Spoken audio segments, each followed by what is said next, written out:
샬롬. 샬롬이라 그러잖아요. 히브리어로 샬롬. 이 히브리어 샬롬은 샬람이라는 동사에서 왔는데 이 샬람이 무슨 뜻이냐면 완전하다, 충만하다라는 뜻입니다. 이게 왜 평화라는 명사가 됐을까요? 성령께서 우리 안에 충만하시면, 우리가 아버지의 뜻, 아버지의 마음, 아버지의 생각으로 가득 차 있으면 예수님이 우리한테 많은 약속들을 알려주셨잖아요. 우리가 그 약속에 가득한 평안함으로 가득 찰 수 있다는 뜻이겠죠. 샬롬이 가리키는 그 충만한 평화라는 것은 아버지께 받은 약속을 토대로 지금 나의 존재가 새로워진 피조물로서 그 약속에 담긴 뜻으로 가득 차 있는 충만한 상태 자체를 말하는 거예요.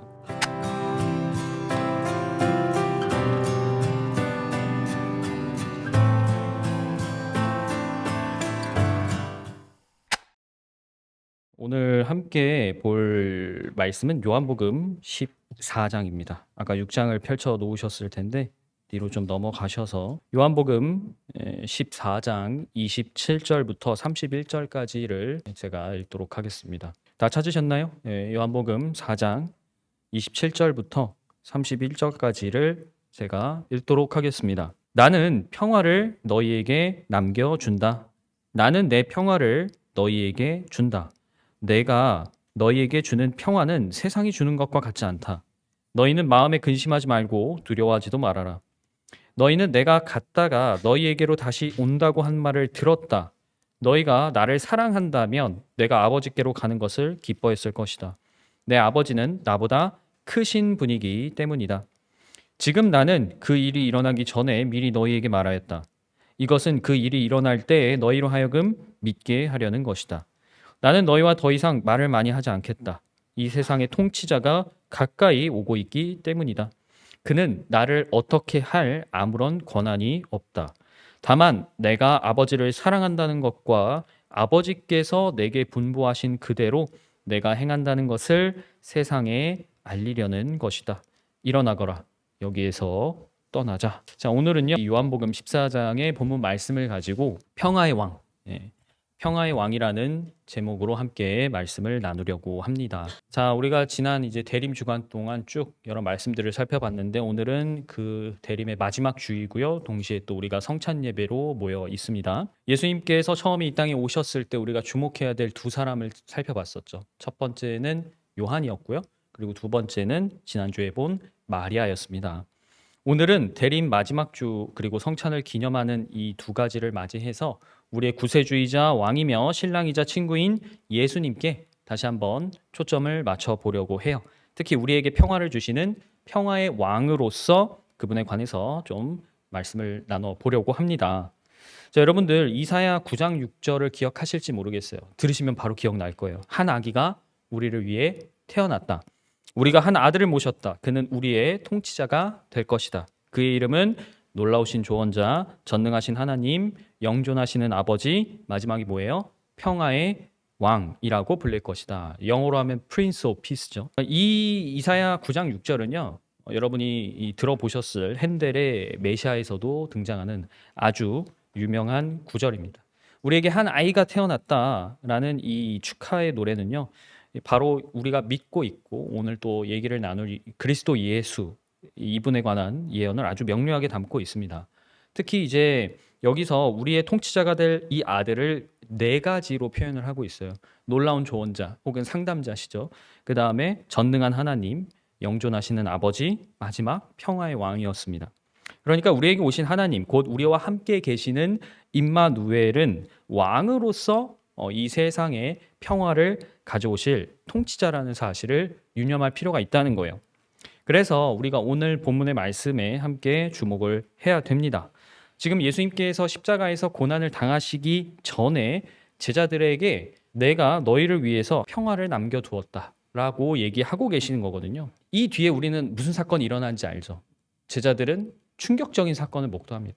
자기들이 따랐던 메시아라고 믿었던 그분이 붙잡혀가는 충격적인 사건을 맞이해요.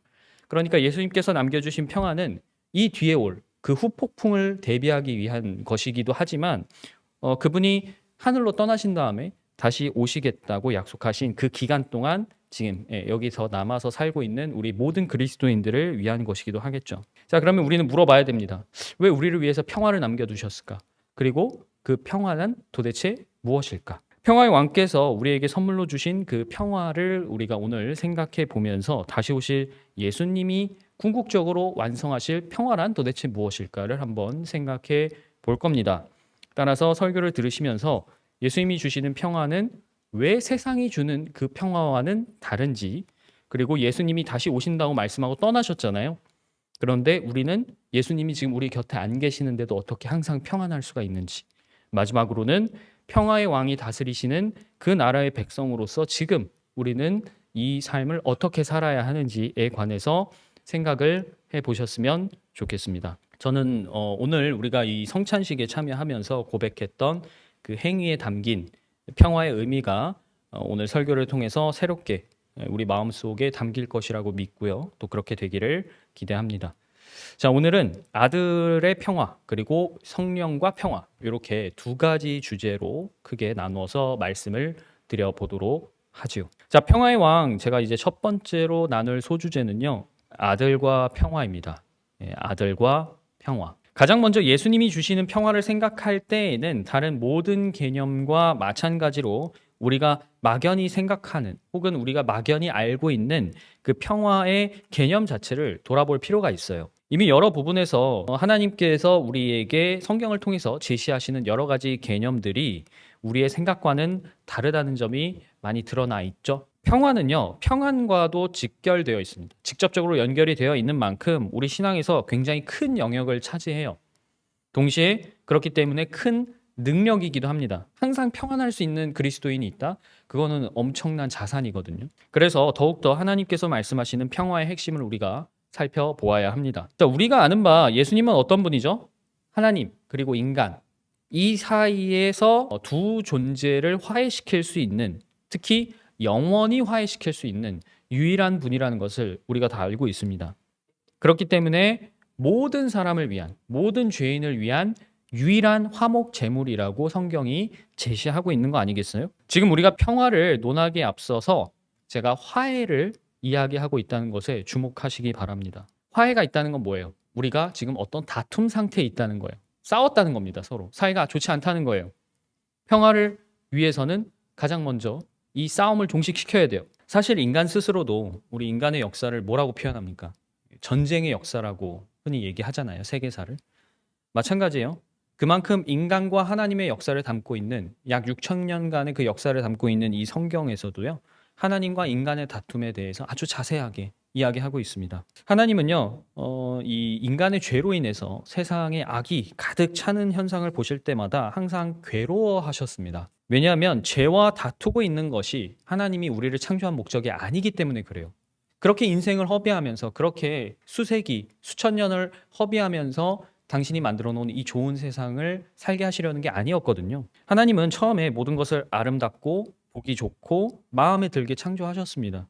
그 세계 안에서 당신의 선한 뜻을 따라서 피조물들이 살아가기를 바라셨죠. 그런데 우리가 알다시피 죄가 세상에 들어오고 그렇게 돼서 어떤 결과로 이어졌죠? 영적 세계에서 하나님과 대적자가 벌이고 있던 그 싸움이 우리 세상에까지 번지고 만 것입니다. 자, 하나님께서는요, 본인과 대적자가 이미 이 영적인 세계에서 치열하게 싸우고 계셨기 때문에 우리가 그 싸움에 휘말리지 않게 하시려고 태초에 선과 악을 모르게 창조하셨죠. 순수하게 창조한 겁니다. 그러나 인간이 결국 선과 악을 알게 되면서 영적 세계의 싸움은 이제 우리가 살고 있는 이 세계의 싸움으로도 확대가 된 것이죠. 그래서 성경은 하나님과 인간의 다툼에 관해서도 적고 있지만 동시에 하나님께서 그 다툼을 어떻게 끝내려고 노력하는가에 대해서도 계속 이야기하는 책이에요. 이렇게 싸웠어. 그것만 쭉 서술하는 게 아니라 그래서 하나님은 이걸 어떻게 화해시키려고 했어. 라는 내용도 계속해서 담고 있다는 것이죠. 우리가 알다시피 이 역사가 좀 길죠. 먼 옛날에는 인간의 양심, 인간의 도덕에 맡겨보신 적도 있었고 그게 아니면 법을 만들어서 이 법대로 살아라 라고 얘기하신 적도 있어요. 그리고 그 법을 어겼을 때는 엄벌하시는 정책을 쓴 적도 있죠. 하지만 어떤 방법을 쓰든 간에 인간이 자기 의를 단단히 지켜내는 데 있어서는 분명한 한계가 있다는 것이 지난 역사가 보여주는 사실입니다. 자기 의로 하나님께서 너는 의로운 사람이구나. 너는 죄가 없어. 라고 인정받을 수 있는 사람이 있기는 있어요. 성경에 나오잖아요. 우리 욥도 살펴봤지만 욥도 인정받는 사람이에요. 노아도 있었죠. 아브라함 그런 사람들이 있단 말이에요. 그런데 우리가 구약에서 한번 세보면 10손가락 안에 들 겁니다. 하나님께서 이 사람은 의로워라고 인정하는 사람이. 얼마나 많은 사람이 살았겠어요. 그런데 그런 식으로 하나님께 인정을 받을 수 있는 사람이 너무 적었다는 것이 문제였죠. 그래서 하나님과 우리 사이에 다툼을 종식시키고자, 하나님과 우리를 화해시키고자 화목 제물로서 예수님이 이 땅에 오신 것이죠. 하나님은요, 예수님이 우리와 당신이 화해하기 위해서는 필수적으로 제물로서 드려져야 한다는 것을 알고 계셨습니다. 언제부터? 우리를 창조하기 이전부터, 곧 영원 전부터라고 성경은 표현하죠. 왜? 이미 그 전에 예수님이 우리를 위해서 돌아가실 이 계획이 준비되어 있었기 때문이에요. 그래서 예수님이 태어나셨을 때 천사가 이렇게 노래했었죠. 우리 저번 주에도 살펴봤는데 누가복음에 보면 더없이 높은 곳에는 하나님께 영광이요 땅에서는 주님께 좋아하시는 사람들에게 평화로다. 자, 목동들과 천사들의 이야기에서 나왔던 천사의 찬송이었는데요. 메시아는 이 꼴 뭐다? 평화의 왕이다. 어떤 평화? 하나님과 우리 사이를 화해시키는 유일한 중재자로서 평화를 이루시는 왕이다 라는 것을 유념해야 됩니다. 그리고 우리가 방금 읽었던 이 본문은요, 그 예수님께서 하나님과 우리를 화해시키기 위한 제물로서 바쳐지기 직전의 상황이에요. 그죠? 붙잡히시기 직전의 상황. 지금 예수님은요, 자기가 바쳐질 걸 알고 계세요. 내가 제물로서 죽어야 되는구나 라는 것을 알고, 그럼에도 불구하고 묵묵히 순종하고 계십니다. 마치 내가 제물로서 드려질 거라는 걸 알고 또 묵묵히 아버지를 따라갔던 이삭과 같은 그런 모습인 거죠. 그런데 그 순간에 놀라운 점은 뭐예요? 그 순간에 예수님은 우리한테 평화를 남겨두신다는 거예요. 나는 이제 죽을 거예요.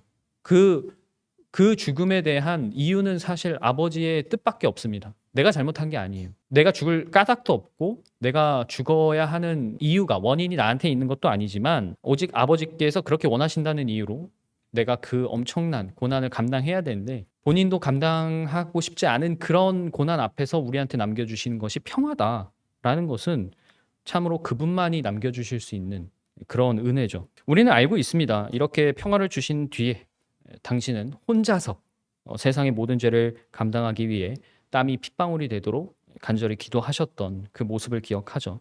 그렇기 때문에 그분이 우리한테 남겨두신 이 평화는 세상이 우리한테 주는 것과 당연히 같을 수가 없을 겁니다. 특히나 여러분, 세상은 하나님과 우리를 결코 화해시킬 수가 없어요. 그랬더라면 예수님이 굳이 오실 필요가 없었겠죠. 세상은 왜 그럴 수 없을까요? 세상이라는 것이, 이 장소가 악하기 때문입니다. 이 세상이 악하고 이 세상의 통치자가 악한데 세상과 이 세상의 통치자가 우리를 죄의 문제로부터 뿌리부터 거들어낼 수가 있겠어요? 당연히 불가능하죠. 그 죄라는 거대한 장벽이 하나님과 우리 사이를 지금 가로막고 있는 건데 그들이 이 세상과 이 세상의 통치자가 당연히 치워줄 수가 없을 겁니다. 그래서 하나님과 우리 사이를 가로막고 있는 이 죄를 치우지 않고도 내가 하나님과 잘 지낼 수 있을 거야. 내가 하나님과 평화롭게 지낼 수 있을 거야 라는 그런 생각은 신기루와 같습니다. 말도 안 되는 거예요. 예수님은 30절에서 이 세상의 통치자가 당신께 가까이 오고 있다고 얘기하셨어요. 이 세상의 통치자는요, 우리와 화해하려는 하나님의 뜻을 반대하는 그런 존재입니다. 예수님이 당신을 통해서 하나님과 우리를 화해시키려고 하니까 그러지 않았으면 좋겠다는 거예요. 화해하지 않았으면 좋겠어요. 계속 사이가 나빴으면 좋겠어요. 그것이 대적자의 뜻이었는데 그래서 결국에 그는 어떻게 했습니까? 예수님을 죽였죠. 평화의 왕을 죽이려고 감히 시도를 했습니다. 그러나 우리가 알다시피 그는 그것마저 하나님께서 당신의 뜻으로 삼아서 선한 구원의 계획을 완성하셨다는 것을 그때 당시에는 전혀 모르고 있었던 것이죠. 자, 원수가 악을 행하려고 한 그 순간에도 우리한테 평안을 남겨두시고 또 당신은 선으로 그 악을 갚으신 이 예수님을 한번 생각해 보시면 그분이 우리한테 남겨두신 평안과 구원이라는 것이 얼마나 대단한 것인가를 다시 한번 감탄하지 않을 수가 없습니다. 예수님이 우리에게 나눠주신 평안이라는 것은 영원하다라는 특징이 있죠. 하나님의 모든 것이 갖고 있는 특징 중에 하나잖아. 영원성. 그러나 우리가 살고 있는 세상은 영원하지 않습니다. 그렇기 때문에 예수님이 우리한테 남겨두신 그 평안이 이 세상을 뛰어넘을 수 있는 근거가 있는 거예요. 영원하기 때문에. 우리가 누릴 평안은 영원할 수 있다라고 말씀드릴 수 있는데 그럼 그 근거가 무엇일까요? 왜냐? 우리가 이제 예수님을 통해서 하나님과 화해해서 관계를 바꿨기 때문입니다. 어떤 관계? 아버지, 아들의 관계로 전환이 된 거예요. 이제 예수님께서 세상의 통치자가 다가왔어도 그 순간에 그가 예수님을 어떻게 할 수 있는 아무런 권한이 없었던 것처럼 우리의 평안을 깨뜨리려는 세상이 있고 이 세상에 어떤 그 이면에 있는 배우들이 있겠지만 그들이 우리에게 다가온다 한들 지금 이미 내가 예수님을 통해서 맺은 아버지, 아들 이 관계를 깨뜨릴 수 있을까요? 없죠. 그는 하나님과 우리 안에서 그 어떠한 목도 가지고 있지 않은 겁니다. 물론 우리는 예수님처럼 만약 내가 대적의 손에 넘어가는 것이 하나님의 뜻이라면 순순히 대적이 나를 붙잡도록 허락할 수는 있어요. 나의 의지로 저항하지 않을 수 있습니다. 그것이 하나님의 뜻이라면. 그러나 그렇게 한다고 하여도 우리가 오히려 이런 방식으로 싸워서 승리할 수 있다는 것이 성경이 계속해서 우리에게 가르치는 바예요. 자, 성도 여러분, 예수님은 하나님과 우리를 화해시킨 평화의 왕이시죠. 평화의 왕. 그리고 동시에 이 평화를 지키시는 수호자입니다. 우리의 중재자이자 우리와 하나님의 평화를 지키는 수호자세요. 우리가 그분께 받은 그 평화는 그분의 능력으로 누리는 것이고요. 또한 그분의 능력으로 지키는 겁니다. 내가 지킬 수 있는 게 아니에요. 비록 지금 우리는 세상에 남아있죠. 그러나 우리가 사는 이 세상은요. 그분 안에, 예수 그리스도 안에 어떤 목도 가지고 있지 않습니다. 그러니까 우리가 우리 스스로를 나그네라고 자처하는 거 아니겠어요? 여기 우리 게 없다는 얘기예요. 이 세상의 통치자 역시 우리가 하나님 안에서 가지고 있고 누리고 있는 그 어떤 목도 가져갈 수 없습니다. 네. 그러니까 평화의 왕을 찬양해야겠죠. 평화의 왕을 바라보아야겠죠. 평화의 왕께 순종을 해야 할 겁니다. 여러분이 그분을 찬양하고 바라보고 순종하신다면 아버지께서는 아들을 믿는 여러분에게 그 평안을 넘치게 부어 주실 겁니다. 자, 평화의 왕 그럼 두 번째로 성령님과 평화에 관해서 좀 이야기를 나눠 보도록 하겠습니다. 자, 예수님께서 우리에게 평화를 남겨주셨다는 건 알겠어요. 자, 그러면 그게 구체적으로 내 안에서 어떻게 드러나는가? 어떻게 내가 평안을 누릴 수 있는가? 이 부분을 살펴봐야겠죠. 이미 제가 지금 말씀드린 이 두 번째 소제목에서 눈치채셨겠지만 그 열쇠는 바로 성령님께 있습니다. 예수님은 몸소 침례를 통해서 성령을 받으셨죠. 그리고 그 성령을 우리에게 나누어 주셨습니다. 자, 특히 우리가 오늘 읽었던 요한복음 14장 27절에 보면 예수님이 평화를 남겨준다라는 표현을 쓰셨어요. 그 표현이 성령님과 사실 직결되어 있습니다. 왜냐? 성령님께서는 지금 우리를 위해서 우리 안에 남아 계시는 평화의 원천이시잖아요. 평화의 영이시잖아요. 화평의 영이시잖아요. 예수님이 남겨두시겠다. 이것은 반드시 성령님과 우리가 연결지어서 생각해 봐야 됩니다. 특히 성령님이 하시는 일을 한번 생각해 보세요. 성령님은요, 예수님이 하늘로 올라가신 다음 내려오셨어요. 즉, 예수님이 지금 이 땅에서 잠깐 자리를 비우신 사이에 일하시는 분이라는 거예요. 즉, 우리를 상대로 하시는 일을 하신다는 거죠. 그분이 처음 오셨다가 다시 하늘로 올라가신 이후 다시 오실 그 순간까지가 성령님이 가장 열심히 일하시는 순간이라고 말씀드릴 수 있습니다.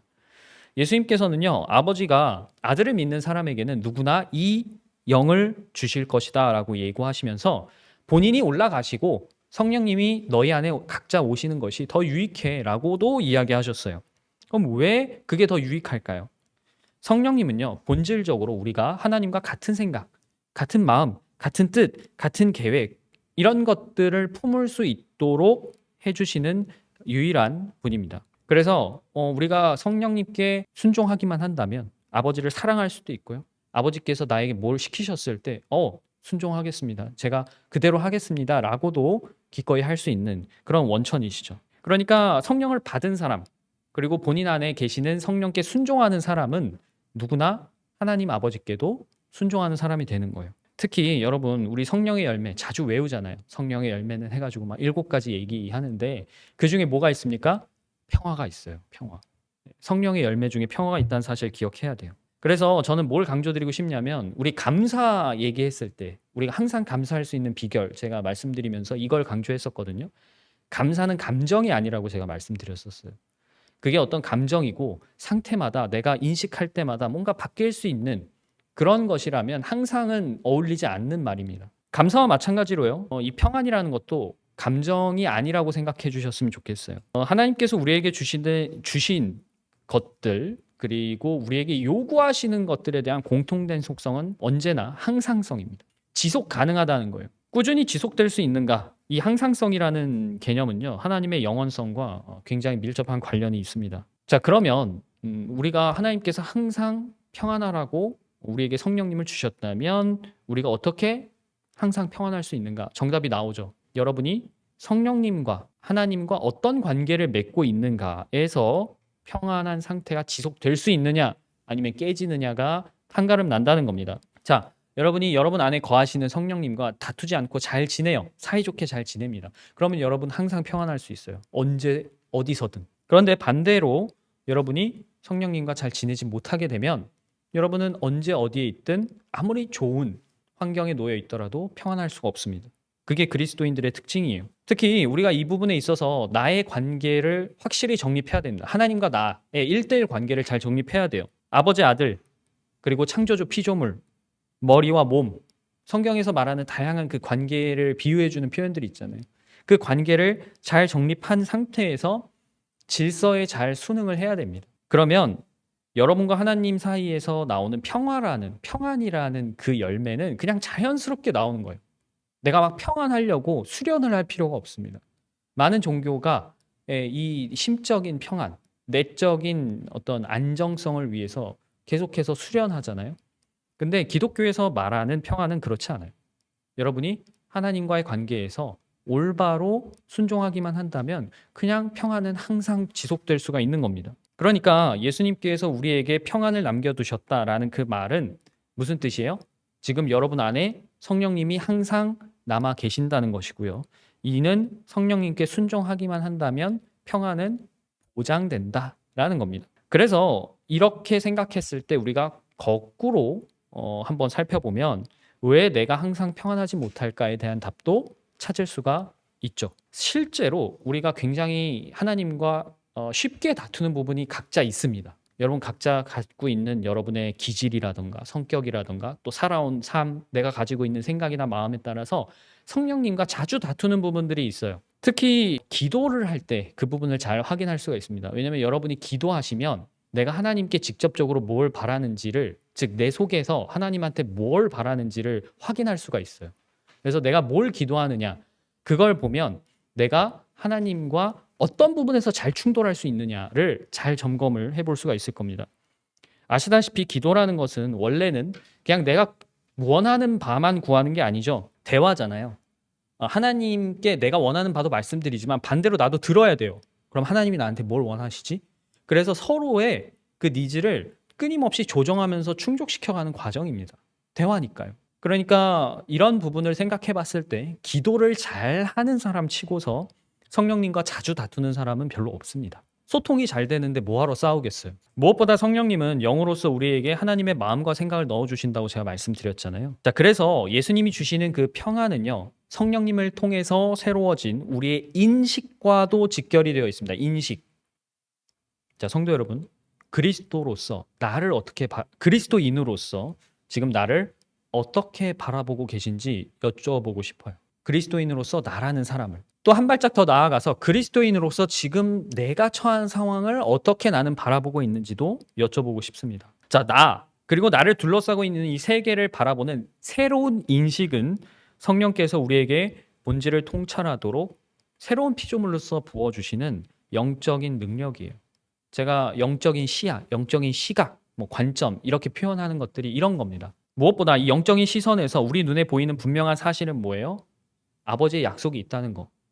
그리고 그 약속이 성령님께서 나에게 주시는 위로라는 사실이죠. 성령님은요, 내가 낙심하거나 실망하거나 그럴 때마다 나의 마음이 아니라 아버지의 마음, 그리고 나의 생각이 아니라 아버지의 생각은 무엇인가를 나한테 이야기해 주십니다. 왜 그러실까요? 하나님의 약속은 변하지 않기 때문이에요. 나를 향해서 갖고 계시는 하나님의 계획과 생각은 나에게 가장 좋은 것이기 때문입니다. 그래서 여러분이 내가 믿는 아버지, 내가 신뢰하는 아버지, 그분께서 나한테 주신 약속들, 나한테 성경을 통해서 이야기하신 그 것들이 정말 선한 것이다, 좋은 것이다 라고 믿으신다면 내가 그분과 함께 있구나라는 그 확신은 당연히 평안의 이유가 되어야 됩니다. 그분이 지금 내 안에 나와 함께 계시다는 그 사실 한 가지만으로도 내가 평안할 수 있어야 돼요. 다른 말로 하자면 그게 나의 만족의 근원이 될 수 있어야 된다는 겁니다. 히브리어로 이 평화를 뭐라 그러죠? 시옷으로 시작합니다. 샬롬. 샬롬이라 그러잖아요. 히브리어로 샬롬.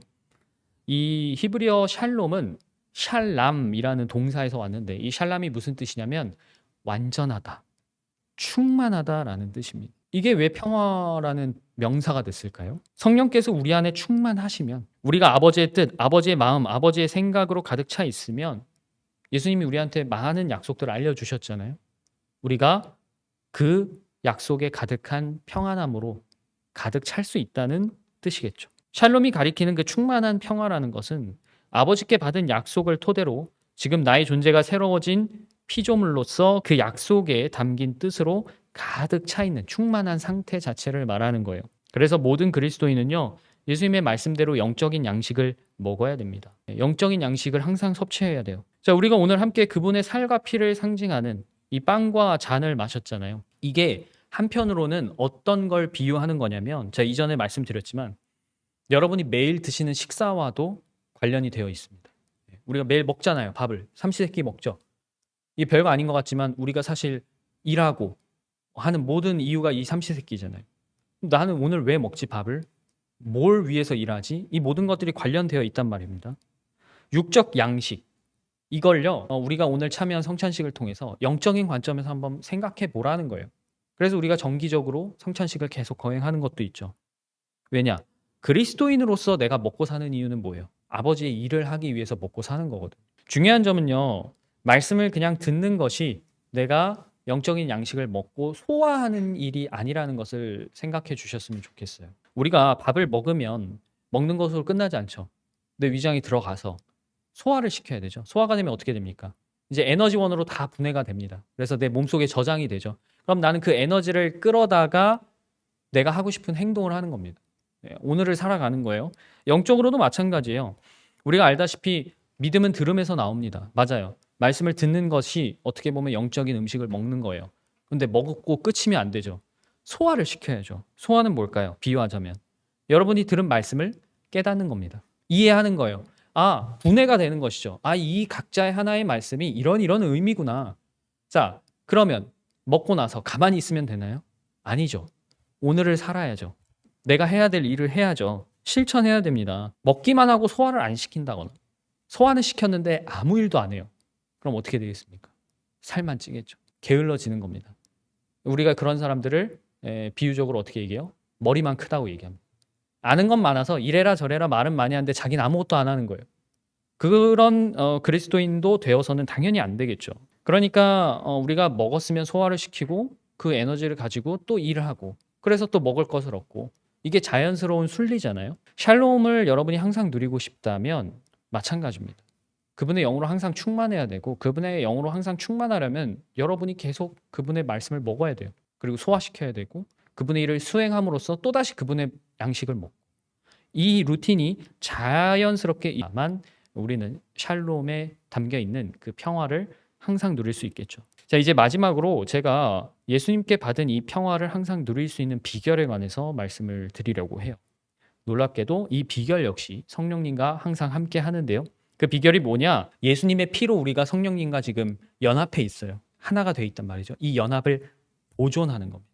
깨트리지 않는 것. 그거는 여러분의 몫이에요. 하나님이 여러분과의 관계를 먼저 깨트리지 않습니다. 그분이 우리랑 화해를 하려고 자기 아들을 내어주셨는데 우리 보고 먼저 손 뿌리치면서 너 저리 가. 너 마음에 안 들어. 이러시지 않는다는 거죠. 이 성령님과의 연합에서 연합을 깨트리는 쪽은 항상 나입니다. 제가 잠시 전에 하나님과 내가 다투지 않아야 한다라고 말씀드렸는데 이것이 바로 연합을 보존하는 비결과 직결이 되어 있어요. 에베소서 4장 3절에 보면 바울이 이렇게 얘기를 합니다. 여러분은 부르심을 받았으니까 그 부르심에 합당하게 사십시오. 뭐냐면 겸손함과 온유함으로 깍듯이 대하십시오. 그죠? 존중이 묻어 있죠. 그다음에 오래 참음과 사랑으로서 서로 용납하십시오. 성령이 여러분을 평화의 띠로 묶어서 하나가 되게 해 주신 것을 힘써 지키십시오라고 권면을 합니다. 물론 바울이 여기서 이 말을 하는 대상은 공동체입니다. 어떤 교회에 모여 있는 여러 성도들을 상대로 하는 얘기지만 우리가 하나님과 나라는 개인적인 관계에서도 이 말씀 충분히 적용할 수 있어요. 전혀 무리가 아니에요. 여러분 안에 계시는 분, 하나님의 영, 그리스도의 영, 성령님을 여러분은 겸손과 온유로 깍듯하게 대하고 있는지 돌아볼 필요가 있습니다. 나는 그분을 100% 존중하고 있나? 자, 하나님의 뜻을 곧장 깨닫지 못하겠는 순간이 사실 많죠. 왜 나한테 이런 일이 일어나지? 왜 나는 이러지? 이런 의아한 순간들을 많이 마주할 수밖에 없는데 그 순간순간에 내가 지금 당장은 이해하지 못하겠어도 일단 순종하겠다고 인내하면서 그분을 사랑할 수 있는가? 이런 부분들을 돌아보라는 것이죠. 겸손, 온유, 인내, 사랑, 용서 굉장히 중요한 요소들인데 이게 나와 성령님 관계에서 먼저 깨져서는 안 됩니다. 우리가 같은 집에 사는 가족이라고 해도 서로 존중하고 예의를 지켜야 되잖아요. 오히려 같이 살기 때문에 더 존중하고 예의를 지켜줘야겠죠. 그러지 않으면 금방 다툴 수밖에 없습니다. 더 많은 삶의 부분들을 공유하고 있기 때문에. 마찬가지로 성령님께도 우리가 적용을 할 수가 있어요. 성령님 내 안에 계시다 보니까 나랑 가장 많은 부분을 공유하고 있단 말이죠. 그렇기 때문에 그분과 다투게 된다면 그것만큼 껄끄러워지는 일이 없는 겁니다. 특히 몸과 머리가 따로 노는 상황이라고도 비유를 할 수 있어요. 예수님 우리 머리시라고 한다면 내가 성령님과 다투는 일은 지금 내 머리와 몸이 따로 노는 거예요. 정상적인 게 아니죠. 나는 팔을 이쪽으로 뻗고 싶은데 이쪽 팔이 나간다 그러면 일상생활을 할 수가 없잖아요. 자, 그리고요. 한 명의 그리스도인이 성령님과 온전히 연합하지 못하는 것은 그냥 뭐 그럴 수 있지 하고 간과하기도 어렵습니다. 왜 그러냐면 그런 분들이 하나, 둘, 셋, 넷이 되고 그런 사람들이 공동체 안에 많아지면 당연히 공동체끼리도 서로 그게 안 돼요. 성도들끼리도 서로 존중하지 못합니다. 참아주질 못해요. 사랑으로 덮어주지도 못하고 용서도 잘 안 될 겁니다. 그러면 나만이 아니라 공동체 전체도 엉망진창이 될 수 있겠죠. 예수님이 우리 곁을 떠나서 저 하늘로 올라가셨는데 그건 우리를 버리시려고 올라가신 게 아닙니다. 그죠? 오히려 당신이 계신 그곳에 우리를 데려가시려고 먼저 올라가셔서 준비를 하시는 거라 했습니다. 아버지께서 그 사이에 이제 아들 대신에 아들의 영을 우리 안에 각자 넣어주신 이유가 무엇일까? 평화의 관점에서 다시 한번 생각해 보셨으면 좋겠어요. 자, 저는 예수님께서 이 땅에 계셨을 때 아까 우리가 읽은 요한복음 14장 31절의 말씀 보시면 그분께서 아버지를 사랑하고 아버지께서 그분께 분부하신 대로 행한다는 것을 내가 세상에 알리기 위해 힘쓴다고 하셨습니다. 우리 이 모습을 기억할 필요가 있어요. 예수님이 사역하시는 동안 어떤 부분에 초점을 두면서 사역을 하셨는지 이렇게 요약이 되는 거예요. 난 아버지를 사랑해. 그래서 나는 그분이 나한테 원하시는 모든 것을 행하는 거야. 라는 걸 세상에 보여주려고 노력하셨다는 거죠. 따라서 예수님께서 평화의 왕으로서 지금 여러분이 머무르고 있는 그 하나님의 나라를 다스리는 분이라면 하나님 나라에 가득 충만히 담겨 있는 그 약속을 굳게 붙잡고 우리도 역시 나도 아버지를 사랑해. 그래서 아버지께서 나에게 분부하신 그대로 나는 행해. 라는 것을 세상에 알려야 하지 않는가 다시 한번 물음을 던지고 싶습니다. 성경은요, 오늘 우리가 함께 나눈 이 빵과 잔에 관해서 예수님이 다시 오실 때까지 그분의 죽음을 기억하는 것이고 동시에 선포하는 것이다 라고 정의를 하고 있습니다. 지금 한 해를 마무리하는 시점이에요. 이제 정말 다음 주면 2026년이 오는데 한 해를 마무리하는 이 시점에 우리가 다가오는 새해도 그렇겠지만 우리는 2026년에도 늘 이 자리에서 주님을 기다리고 있을 겁니다. 그러나 우리의 기다림이 수동적이 되어서는 안 된다는 거예요. 능동적이어야 됩니다. 왜? 성령님께서 우리에게 주신 소명이 있기 때문에. 그리스도인들에게 모든 소명은 공통의 소명은 분명히 제시되어 있습니다. 그리고 그 소명이 우리한테 요구하는 공통의 사역도 다 이미 제시되어 있어요. 복음을 전하는 거죠. 여러분이 고백한 그 고백을 입증하는 겁니다. 성령의 열매를 맺는 것도 있죠. 성경에 이미 다 적혀 있는 것들 알고 계십니다. 우리는 나는 그렇게 살 겁니다. 살겠습니다. 라고 서로에게 말하는 것이 오늘 참여한 이 성찬식의 의미라고도 볼 수 있는 겁니다. 이제 우리도 제자잖아요. 신부죠. 예수님의 친구고 또한 예수님의 형제입니다. 우리 신앙의 창시자요 완성자이신 예수님을 본받아야겠죠. 평화의 왕께서는요, 믿는 사람들에게 먼저 평화를 남겨두셨습니다. 이 하나님의 나라는요, 그냥 단순히 영적인 나라로 그치고 끝날 게 아니에요. 예수님이 다시 오실 때 우리 눈에 보이게 이 세상에서 분명히 실현될 나라입니다. 우리는 지금 그때를 기다리고 있죠. 예수님 맨 마지막에 뭐라고 얘기하셨어요? 본문에서 일어나거라, 여기에서 떠나자. 우리는 바로 우리한테 그렇게 얘기해 줄 신랑의 음성을 간절히 기다리고 있는 사람들이에요. 그러면 여러분은 이 약속을 믿고 있는 사람으로서 그 날이 오시기까지 항상 평안하셔야 됩니다. 하실 수 있어요. 하나님께서 그렇게 하실 겁니다. 그리고 여러분이 계신 곳에서 어느 누구에게나 이 평화를 선포해 주세요. 여러분이 평화의 전도사가 되는 겁니다. 발길 닿는 곳마다 평화의 왕을 선포하는 여러분의 삶에서는 여러분의 구주를 향한 그리고 그 구주를 찬양하는 큰 기쁨이 영원히 끊이지 않을 것이라고 제가 감히 하나님의 이름으로 말씀드립니다. 오늘은요, 함께 요한복음 16장 22절을 한번 펼쳐주세요. 함께 읽도록 하겠습니다. 지금 너희가 근심에 쌓여 있지만 내가 다시 너희를 볼 때에는 너희의 마음이 기쁠 것이며 그 기쁨을 너희에게서 빼앗을 사람이 없을 것이다. 주님이 다시 오실 그 날을 간절히 소망하는 한 주가 되었으면 좋겠습니다.